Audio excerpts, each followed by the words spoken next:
Take a break from your busy schedule and join Harold Sala for Guidelines, a 5-minute commentary on living.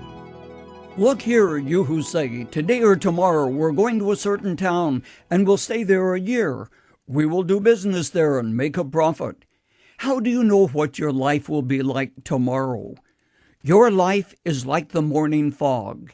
It's here a little while, then it's gone, reads a paraphrase of what James, the half-brother of Jesus, wrote in the 1st century.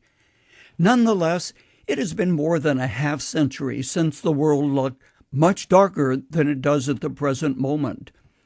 A pundit once said, if there is life on other planets, they must be using Earth for their insane asylum. Irrational violence, threats of nuclear warfare, storms creating turbulence, and disasters have increased in quantum numbers in recent days, causing us to ask, what's happening? Has the entire world gone berserk? Has God locked and bolted the door of heaven and left us to our own undoing? As Jeanette Lockerbie wrote, tomorrow is at my door. God, I shrink.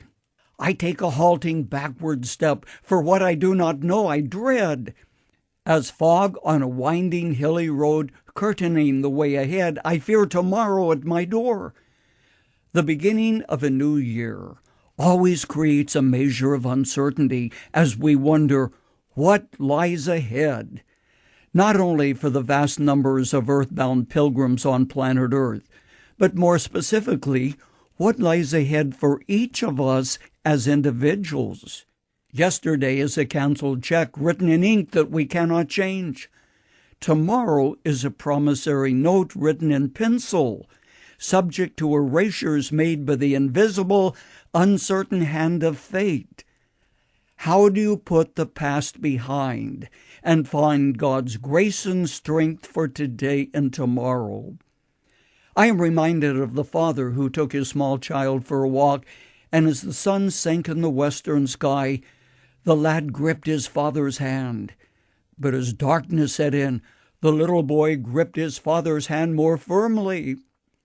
The late Irrational wrote the words, I don't know about tomorrow, but I know who holds my hand.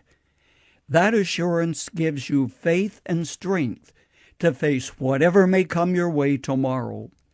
Said Abraham Lincoln, the best thing about the future is that it comes only one day at a time, and worrying about what may happen only blights the joy of the moment and dims the assurance of God's power and presence in relationship to the future. When a publisher asked me to write a booklet about my favorite verse, I had to think of the many that are meaningful to me. Finally, I realized that 2 passages, both telling me the same thing, speak louder than any other theme or verse. The first from the pen of Matthew, who recorded what Jesus said shortly before he went back to heaven. He said, Lo, I am with you always, even to the end of the world. The second is recorded in the book of Hebrews when Jesus said, Never will I leave you, never will I forsake you. So we may say, The Lord is my helper. I shall not fear what men shall do unto me. Forget about the uncertainty of tomorrow. Don't waste time asking, what may happen? Rather focus on the rock-solid promises found in God's Word, the Bible. Remember, when you cross the threshold of tomorrow, God will be there to welcome you and to walk with you. Live for today and leave tomorrow in His hands.